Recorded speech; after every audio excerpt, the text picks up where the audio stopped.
So this as well. The way that my journal makes its money is that the publisher sells publishing management software to other companies, so they use that software to subsidize it. So it's free at point of submission and point of read. Yeah, that is, as you appreciate, this is the exception.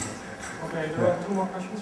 Yeah, I had a question that sort of partially overlaps with Mark's comment. You didn't mention really the role of peer review in creating coherence and continuity in the field. And I was sort of wondering about the reflection in that in the relationship between editorial duties and peer review. Oh no, I mean, don't get me wrong. This is, I took that as a given. Of course you do anonymous peer review, except to say that some journals don't even do that, right? You have an open peer review, and you have to ask yourself, is somebody who's in a junior position willing to take a senior professor, like rejecting the paper, those sorts of things. But the point I was making is that there is another bully in the room, and these are commercial publishers. This is the point I was trying to make. Not that there's anonymous peer review and editors have to decide and integrity and all of those things. I'm aware of all of that. What I was saying is there are other aspects that impact very significantly now on the choice of articles, on the types of themes, and these are really commercial. And I think that is a problem. And yes, of course, I mean, because let me give you an example. You could get, it's a classic example, by the way, it would almost certainly be a PhD student, right? And a PhD student, usually they're really nerdy. They have their one little specialist topics and they work for years on that, right? And then, you know, and then they send their article, right? And of course, when you look at that, you think, this is so highly specialized, you know, how many people will be interested in this? Yes, it will pass peer review probably, but lots of articles pass peer review. The buck still stops with you. And the question then is, if you have the choice between that paper or another 10 papers that also pass peer review and also ranked reasonably high, which of those do you choose?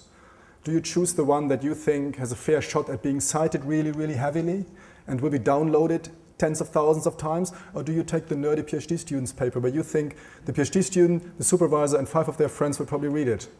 That's a question that you have to ask yourself. And then that process doesn't address any of those questions. I was more trying to relate it to continuity and coherence. So you were talking about fragmentation of topics. Yeah. And the various reasons for why that would be the case.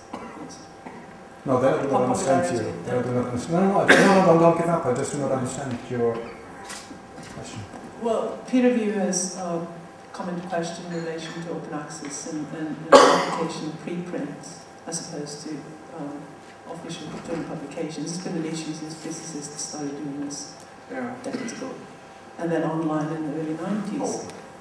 And then social scientists have come in and said, well, we can't do that, like physicists and mathematicians, because one way of creating coherence and continuity in our field is precisely to have these procedures where peer review and editorial decisions are part of creating a field or sustaining, developing coherence and continuity. Yeah. And so I think that's where my question is coming from this end of the table. I think I have to say I have to think about this. Because, Ruth, do you want to comment on that, being journal editor? Do you have anything? You also not really. Yeah, okay, I just wanted to, yes, I'm really sorry. I'll think about it some more. I'll come back afterwards, we talk. I'm not sure what to say. Yeah.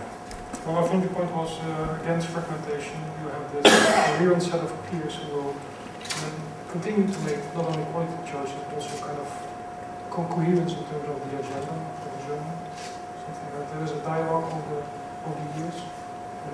But we'll discuss it afterwards. Donna, you have the final question? Yes, I do.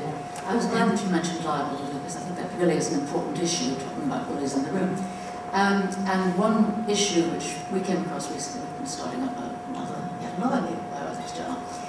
And I am very, very wary of indemnification clauses whereby authors are required by a number of very major publishers to sign an affidavit that not only will they attempt to avoid any libelous remarks, which is fair enough. They'll give it the state of English libel law, you really don't have to do very much to break that down. But also that they will indemnify the publisher in the event of any such action. And I don't wish to ask whether bioethics has such a policy. But I'm more concerned with whether you think there is any way of resisting this trend, because it seems to me that not only is it? To a major extent, it is censorship. It's a double form of censorship, in that the publisher can then come to the author in the event that the editors agree with this and say, you must withdraw the article or you must substantially change it. But also, for me, it is now a barrier. I will not sign such a clause because of... You're a lawyer. No, I'm not a lawyer, I'm a philosopher. No, I've had personal experience after a BBC interview, which turned out to be completely groundless. But it was from a corporation with very deep pockets, and it was very scary. So I don't want to go through that, and I certainly don't wish to indemnify an academic journal. Well, so what do you think of that? I have to be honest, I would be siding with the publisher. And I'll tell you what the reason is. The reason is, if I write a paper and I blast somebody, and that somebody might be Hitler for all I know, and then Hitler sues me, then I couldn't see why I should not stand for what I said and deal with that afterwards, where the publisher should say, and no, we'll defend you, come what may, because I wrote it, not the publisher. And the publisher, to be fair, they can't read all those manuscripts. The journal editors do that, but we also are not lawyers.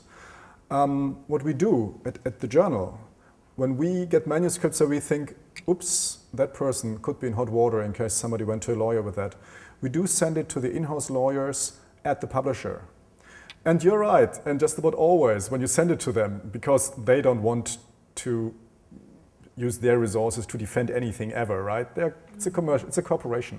So accordingly, they come back, and anything that could potentially be used for a suit, right, will basically be redlined. And then you send it back to the author, and you could say, well, unless you fix those things, we really can't do this. And it is in your best interest to fix it, because it might bankrupt you. But at the moment, the sort of things that might require fixing would be something like Peter Wilster's, the cardiologist, who found that a particular product was not effective, published this finding at the end of a randomized clinical trial, and is being sued by the big pharma company that produces that product. So we're no longer in a situation where you make a remark about a person, like Hitler or whatever. You make a scientific statement of fact, or you report. In my case, I was reporting on an RCOG report, so it was already in the public domain and was, a finding of a professional body. So I think it's really spreading. I think it's a problem, and I wish at the moment, Bob, you might like to hear this. I wish the journals, all these journals, were located in the United States. We are sadly also located in Oxford, and it doesn't really help our case quite a lot of the times. And realistically, we're probably just glad that not more people have sued, because in this country we probably would have been in hot water, not because there's anything wrong with those articles, but because the legislation is just so terrible at the moment that you have here. But the trouble is, these are multinational conglomerates, so just about every publisher made the mistake to have an office somewhere, like, or a post box in Britain, so they can be sued anyway. Yeah, that is something to look at. Maybe lawyers should look into that. I mean, I've told you what we have done basically. We warn authors. We sort of send it on to the legal team at Wiley, and we leave it at that. Yeah. Okay, interesting issues of publication ethics. I think we're running a little bit behind schedule, so thank you very much.